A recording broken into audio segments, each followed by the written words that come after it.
Okay. We got 5 of the 7. Just waiting on, there's another one. Uno mas. All right. Welcome, everybody. On the live and the replay, Todd Medina, Soulology Network. This is Soul Speaks 5D. We got a beloved brother joining us in the studio. I'm going to play this intro, and we'll be right back and get to know him and what he's up to.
How's it going, everybody? We got David Sandoval in the house. We're going to get to know him in a second. Just a couple quick announcements. We are getting suppressed like we never have been before. So if you could share this to one page or to one group, that'd be great.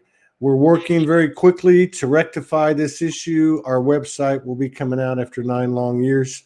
It'll be coming out I think we're shooting for 11/11. I'll have more details on it this weekend. I'm going to pop in and do some radio shows this weekend and some updates on what's going on with the website, what to expect as we lead into November 18th when David Icke's coming on. So we're excited about that. We've got a bunch of other great shows for November. But right now, let's give our time and attention and presence to David Sandoval, who is going to talk to us about superfoods for superhumans. But first and foremost, we got to ask him the famous Soul Speaks 5D question, which is, when did you wake up? You know, that's a really good question, because I think that we all go through a number of awakenings, and we all go back to sleep too. So anybody who thinks they're permanently woke, well, I need to wake you up, because that's just not the case, So, but from my earliest recollections, I remember looking at people and taking off their masks and telling them who they really were, and they didn't like it, And I did it as an altar boy in the Catholic Church.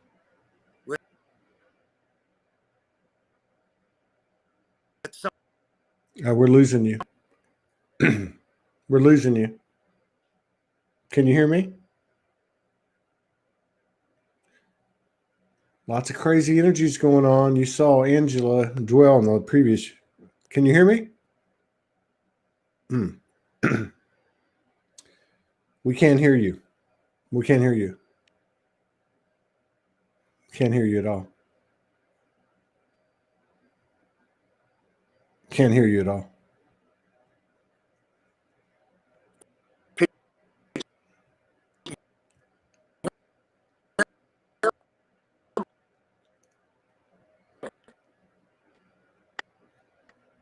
Can't hear you, unfortunately. Yeah, he said Catholic Church and then went boom. Can't hear you. Your signals. Testing 1, 2, 3. We heard you drop off when you said altar boy Catholic Church, and then everything went to hell. Could you hear me now? Yeah, keep going. I can hear you. Yeah, so I looked at I looked at now Cardinal Mahoney, and I told him that he was evil in front of all the parishioners, and I got kicked out of that Catholic school and sent to a place that was pretty evil as well, run by the Catholic Church. And so I have to tell you that, you know, I was woke, I think, at a very young age. Yeah. And like everybody, I've come in and out of awareness, and it just keeps getting more intense each time that you are reawakened, I guess. And so I would like to say that, you know, I'd like to believe that I'm in a state of awakened, but the next awakening is always around the corner, you know? Isn't that the truth? Isn't that the truth? So was there, and I love your answer. I hope we can keep the signal up. If for some reason we can't, we'll just have to rebook it. But it's, I mean, so it sounds like you've described pretty well your journey. Has there been any pivotal point where you really just decided to follow your guidance and disregard society, disregard family, disregard everything else, and just focus on your missions, such as the superfoods? I did that on a very personal sense. You know, I went from being a vegetarian to being a vegan to being a raw food vegan to being a fruitarian to being a breatharian, where I didn't consume food for nearly 18 months. And You ate no, you consumed no food for 18 months. That is correct. Just water? You just drank water or what? Freshly pressed wheatgrass, a few ounces at a time, was the only thing I consumed. Freshly pressed wheatgrass, and no water, or was there water? Water, yes. And okay, water. And so what? You know, we were going to have a lady that's I think about 18 months into it. Come on, but I never heard back from her. What happens to you when you live off of water and sunshine and air? What happens to you? You become very arrogant. You begin to believe that the people around you are less than you, that they're not, you know, at your level, that somehow you're spiritually superior. You look down at everybody that isn't on your level. And I did that all the way up from I was a vegetarian. I was better than people who ate meat. I was vegan. I was better than people who are vegetarian. I was raw food vegan. I was better than people who weren't. I was fruitarian. I was better than the raw food vegan, you know, and I just kept getting more arrogant, you know, and more isolated in that arrogance. And so the turning point for me was when on a spiritual journey, I realized that the reason I was in a human body was to experience human things. Right. That this was my journey, and so I couldn't help.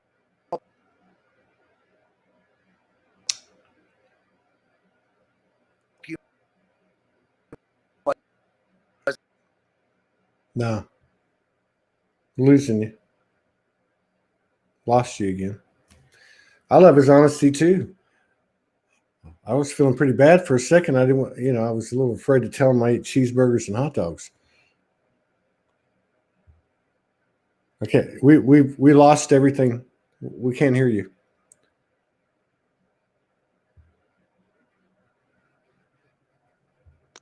No, we can't hear you.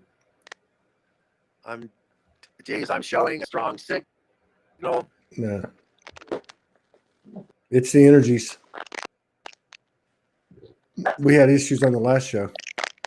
Yeah, I'm showing a there you strong go. signal. You are? I am, yeah. I've got 4 bars. You said that, let's try it again. You said that you became arrogant each step of the way, then you realized that you were here to be human. What did you do after that? You know, I really, I went back to eating food, you know, went back to, you know, having relations, went back to talking to people and, you know, and hearing them, you know, instead of just talking at them and talking to them. And that's a big step, you know, in humility. Yeah. I guess that's the key, is humility. And that's what was missing from my journey previously. So if I eat hot dogs and cheeseburgers, am I on the low end of the totem pole? I'm just I don't judge anybody for what they do. I only worry physiologically and metabolically about the impact of what they do.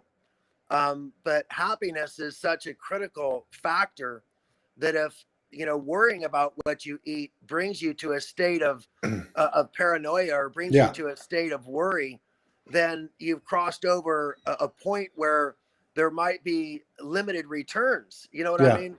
No, I totally get what you mean. I lived on the streets for 2 years when I woke up. I've told this story before. The reason I'm telling you this is because in those 2 years, I ate at McDonald's about 5 days a week because that's all I could afford. And I learned to communicate with my food energetically, and I learned how to alchemize what I was ingesting. So I know there's a lot of different spaces within the spectrum of this topic, and I'm so happy that you, right off the bat, addressed the thoughts, the energy that we're ingesting, along with whatever we're ingesting, being as much or even more important than the actual physical matter that we're taking in, right? Um, well, yeah, I think that, everything is energy. Yeah, Okay. And while we could seek to change the energy, we could seek to change something that came from chemicals, that came from pain, that came from greed, that came from corruption. We could seek to change that before it enters our body, yeah, and we could be successful at that. We could use crystals in our brain and our heart and our prayers and our hands and all of that. But I don't think we should have to. I think we should have a world that doesn't have so much toxicity, that we don't have to constantly be building up shields around protecting ourselves from. So I'm in both fields. Yes, yeah, we can yeah, change our food energetically, but damn it, we yeah. shouldn't have to. No, I agree with you. I'm just glad to And hear somebody. Uh, I'm I'm glad to hear somebody of your stature addressing the truth, the true reality of the energetic beings that we are, in the energetic experience that we're embodying into this human vessel, into the physical matter. It's very extraordinary. When you look at the energetics of the placebo effect. I mean, that I think pretty much explains it all right there. But I do agree with you. I don't. I see no reason to delay any changes in our experience. It's time to make a move, and that's what you seem to be doing. yeah, I know that I know that when we eat the right foods, that our hormones become balanced in ways that are really amazing. And when our hormones are more balanced, serotonin, melatonin, testosterone, all these incredible hormones, when they're working and balanced properly, then we are happier people. We're vibrating at a much higher level, and our spiritual experiences are magnified and they're more pure. Now, if you have a spiritual experience that comes from fear or anger or whatever emotions come out of separation or family issues or guilt, I don't know how pure and honest that spiritual experience could be. But if you have a spiritual experience that comes from a place where you're happy and joyous and balanced and nourished and all of that, then that spiritual experience is probably going to be magnified in its in its I don't know it's everything, its importance and its significance, because it is more true to the balanced you. And so I just believe that a solid nutritional foundation creates hormonal balances that most people never experience, that takes them to emotional heights that they only dream of. And when you have spiritual experiences that launch from there, I mean, they're rather profound. Yeah. We're having a real hard time hearing you. I heard most of what you said. I know you're visiting in Southern California right now. Do you want to I think this could be a very expansive show. I think you have a lot of information to offer. You're obviously well researched and you've walked the talk. Do you think it might be a better idea if we regroup on this to when you get back home, or when you can have a solid signal? Because it's very difficult to hear you. Yeah, I'm not sure. I agree to all of that. I keep looking and seeing that I'm showing 3 to 4 bars each time, so I'm not sure what the difficulty is. I know that that this technology is it's quite a challenge at times, and but I would like this information to be heard. I think that I've got I've got something to share for them. Absolutely. When are you headed back? Or are you going to be there for a while? Are you going to? I'm willing to rebook as soon as we can. My assistant Kay is amazing. I'll make sure that she communicates with you, and if I have to go somewhere, if I have to drive 5 miles or whatever, Okay. Go to a hilltop and send smoke signals, I will. No, I got you. Okay. We'll do it, and maybe even do it this weekend if you're up for it. That sounds perfect. Okay, great. why don't we do that? Just have her reach out and let's schedule something for the weekend. Get you a good signal so we can spend about an hour and a half talking about what you're doing and your life experience. Let's plan on that. Look forward to it. I do apologize for the signal. It's no problem. That could have something to do with it. It's no problem. Don't worry. No worries at all, David. We'll talk to you this weekend, hopefully. Okay. I look forward